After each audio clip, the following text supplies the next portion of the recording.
Welcome to FX Options University, recorded live at the International Securities Exchange, the world's largest equity options exchange. Join the industry's top trading professionals as they provide insight and strategies for trading in the currency markets using FX options. FX options are a low-risk alternative to hedging currency moves in any market condition. Now, I want to show you this chart on the seasonalities and just get right to the point.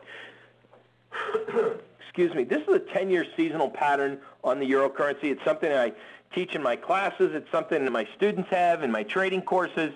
It's just one of the different charts that we have, as well as a book that I wrote in conjunction with my good friend Jeff Hirsch. You may be familiar with his last name, Hirsch. His father, Yale, started the Stock Traders Almanac some 44 years ago. Jeff and I developed Jeff approached me and said, John, we want to do something with the commodities, and you're the guy to go to.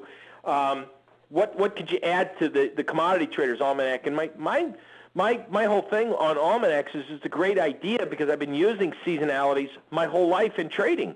It's what I was brought into the industry with. I mean, after all, think of it this way. When I got into the business working with George Lane, he was trading corn and live cattle. Those are the big markets that we had. Occasionally we would trade, the German Deutschmark.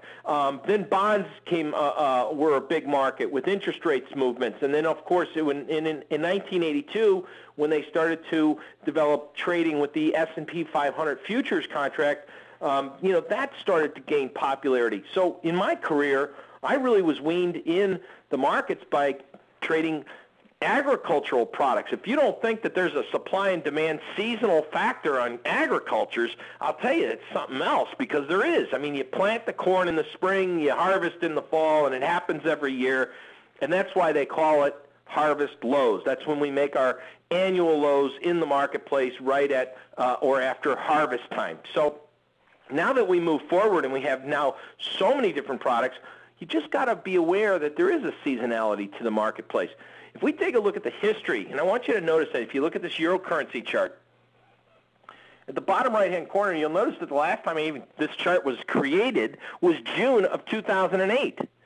So notice that the market generally has an annual peak sometime right around the end of December, around the about the fourth week of December. Then we peak out, generally speaking, right around the first of the year, if you see that. Generally speaking, it's the bottom of October, and then we have some interim, keyword here, interim peaks and valley in the market. So it's important to look at what is the annual time period, more or less, that the market makes a low against the dollar, and what's the annual time frame the market makes a high against the dollar. Now, this is the euro versus the U.S. dollar, and this is information based on since the very first year the euro currency was introduced up until June of 2008. So it was a 10-year seasonal pattern. Some years the low may have happened in late September, and one year the low may have happened in early November, and if you average that out, you come to about the middle of October. And that's how we generally, in short synopsis, create a chart on seasonal patterns. We converge the year's data. It's numbers crunching, and that's what trading is all about. Doing your homework, just doing a lot of numbers crunching. What this does, it gives me insight to understand what is the time of year that best odds that I want to not be looking at going along the market. What's the time of the year that I want to look for potential reversals in the marketplace? And it's on or about the second trading day of January. I do not want to be long. I want to look for selling opportunities headed into on or about the first week of February. So that this is where we're at right now. The market, we're in this time period, January, February. We're concluding, we're in the last week of January, so you'll probably see we're coming up to a potential interim bottom in the market in euro versus U.S. dollars. We could probably see a pause in the market before we see more declines headed into late March. Now, what would March? Let's think logically what that could mean. Well, January, February, end of March is what? It's the end of the quarter. So we see dollar strength against the euro in the first quarter of the year on average every single year. So as a trader, I want to say, aha, okay, how is the market responding in this year to its past seasonal tendency or historic price moves? And you have to admit to yourself it's pretty damn bizarre because, you've been hearing in the news and you've been hearing in reading in blogs or Wall Street Journal how the dollar has been strengthening mysteriously, right? And it's not really a whole mystery. I don't focus on the how as much as the why. I mean, why is the dollar moving? Right now it's a seasonal tendency. What's the how? Well, the how is a lot of uncertainty on what's going on in the world. Is Portugal going to default? Is Greece going to default? And the Eurozone right now is in trouble. Are they weaker as an economy as a whole? Germany manufacturing is declining. We can get through a whole list of fundamental reports. All you have to do, cut to the chase, look at the seasonalities, and I can say, hey, on average, I don't care what the reasons are, but here we have a seasonal tendency to price decline. And now you're kind of already just cleared through the muck, cut through the chase, and now you're able to focus in on technical analysis and say, am I ready to make this trade, or do I want to believe that this year we're going to see the same type of move? That's question number one.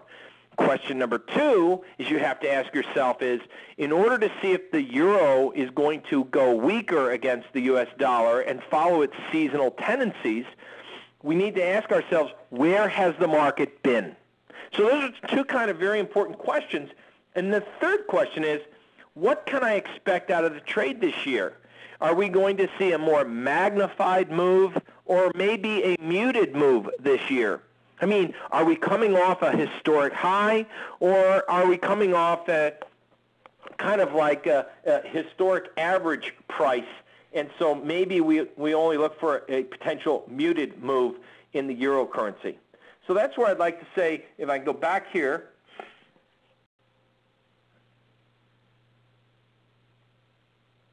and bear with me, I'm going to share my charts right this second. Go to share, and I'm going to go to a desktop. And I believe I'm sharing my desktop. I'm not sure if this is all working correctly. Looks good, John. Well, that's good to hear. Excellent. And in what I'm sharing with you right now, and I'm not sure how to get back, Steve, but folks, this is my first time of flipping back and forth, so please I think if you click on the bottom, that blue arrow, it'll take you back, I think. Want me to click on it? I think you can do it also. Yeah, we'll get to it when we get to it. I think I see it. Select content to share. Okay, so here we are. And what I wanted to show you was this year, particularly, if on or about the 1st of January,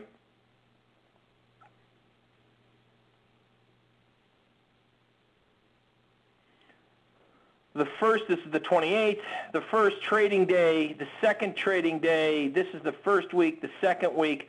We want to be looking at dollar strength, euro weakness. And as you can see that we've absolutely started to see from a weekly chart, I'll switch this over to a daily chart. We've started to see right in here that the euro currency is absolutely now still weaker from where we started the year, and it's a matter of saying, all right, what can I expect out of the trade?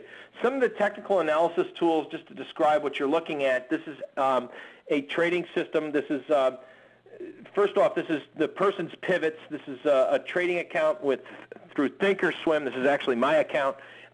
What you are looking at are a couple of indicators that I've created, folks, that are on Thinkorswim's platform. First thing is that this is person's pivots on a monthly basis. If I go over here to studies real quick and show you edit studies, you'll see that we have monthly pivot point analysis and this thing called PPS, which is person's proprietary studies. Thank you for participating in this week's session. Please join us again next week. Get trading ideas, exchange rates, webinars, news, and commentary. Visit www.fxoptions.com. ISE FX options can be easily traded through all options-enabled brokerage accounts.